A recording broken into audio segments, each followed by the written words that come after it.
Pemirsa, sejumlah sekuritas memiliki rekomendasi saham untuk pertimbangan investasi Anda dan berikut saham rekomendasi untuk perdagangan besok.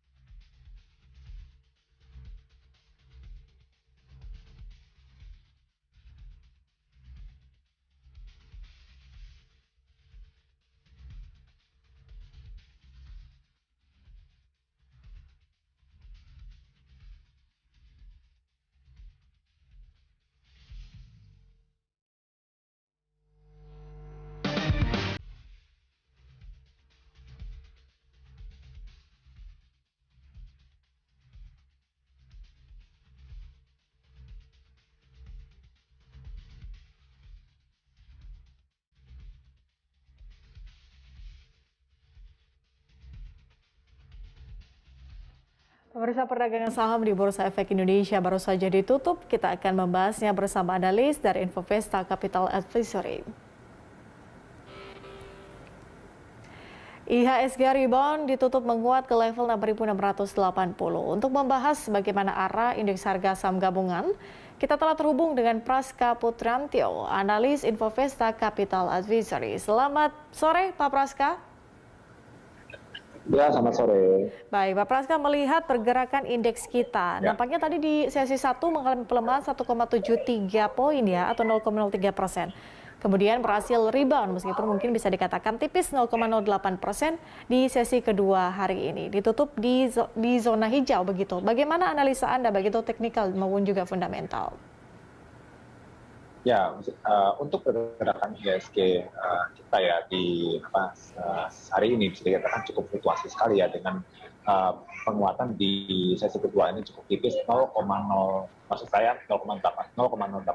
ya, yang juga diikuti oleh aksi jual investor asing ya, sekitar mencapai 350 miliar seperti itu. Dan memang di sini kalau saya pantau saham-saham dari sektor teknologi, kesehatan, industrian, dan juga transportasi, logistik di sini yang menjadi pemberat ya, di mana saham sektor teknologi yang mengalami koreksi cukup signifikan sekitar 1,46% seperti itu.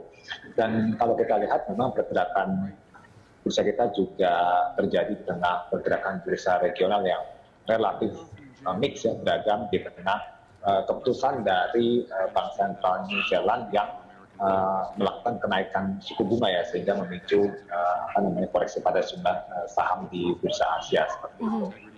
Oke, Pak Praska, melihat prospek indeks harga saham gabungan hingga akhir pekan, apakah kemudian bisa dikatakan melihat pergerakannya nih, ini masih akan bertahan atau tertekan di bawah 6.700?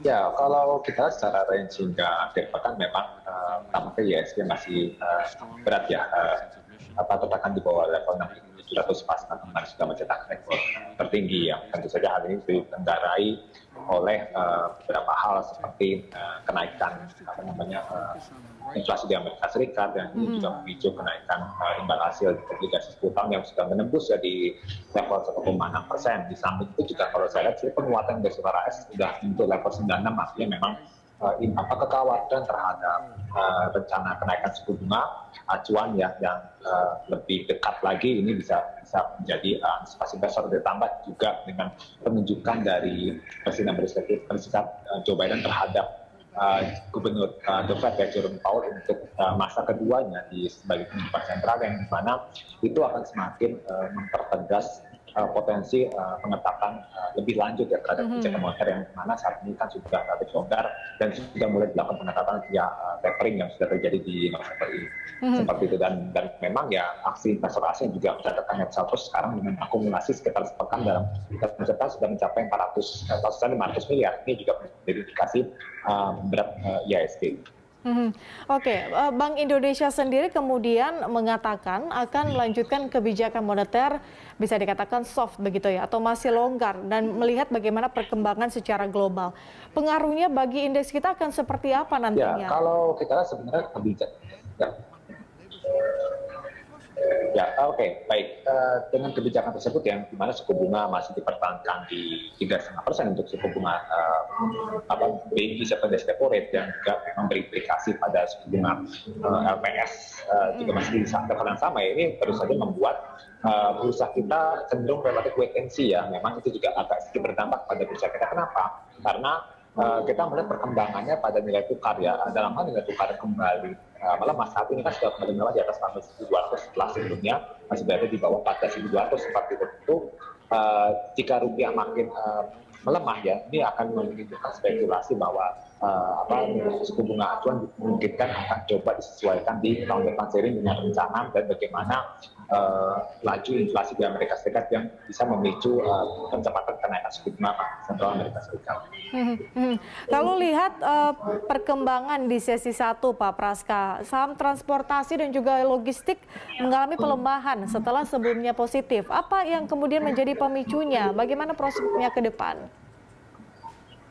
Ya, kalau saham-saham dari sektor transportasi yang saya lihat memang kenaikan cukup kencang, kurang lebih terjadi dalam bentuk 2 minggu terakhir ya. Kalau saya dievaluasi, terutama saham-saham dari emiten perkapalan seperti Samudra Indonesia dan juga Mas Tbk yang berorientasi pada pengiriman ekspor seperti itu. Dan memang ini terjadi di tengah krisis kontainer ya, yang memang itu menjadi katalis positif, menjadi hal positif bagi emiten-emiten di bidang perkapalan berorientasi pengiriman ke luar negeri atau ekspor seperti itu. Sementara untuk saham emiten seperti ASA ya, di Sarana ya, maka ini memang bisa dikatakan lebih kepada profit taking. Performa cukup bagus ya, tadi juga perkapalan juga yang berorientasi pada ekspor juga bagus, hanya saja memang setelah rilis kinerja Q3 juga sudah catatan mengalami pertumbuhan. Ini bisa dikatakan momentum lebih kepada profit taking jangka pendek setelah saham-sahamnya mengalami kenaikan yang cukup kencang.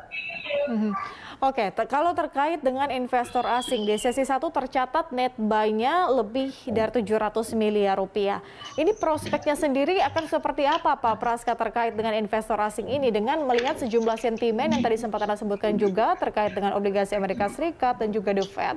Bagaimana rekomendasinya? Ya, kalau kita lihat sebenarnya di sini lebih relatif ya, di pasar reguler, secara total regular market memang secara investor asing di sini mencatatkan net buy ya, saat ini mungkin di penutupan 594 miliar secara total ya. Namun secara net secara di pasar reguler ya, investor asing mencatatkan net sell seperti itu, ini mencapai 200 saat ini 274 miliar. Artinya memang kita lihat di sini karena ada di pasar negosiasi transaksi yang cukup besar sekitar 870 miliar. Jadi kalau kita lihat secara transaksi pasar reguler ini yang lebih melihat pada kondisi market yang secara general merespon pada kondisi yang saat ini sedang terjadi seperti itu. Baik, Praska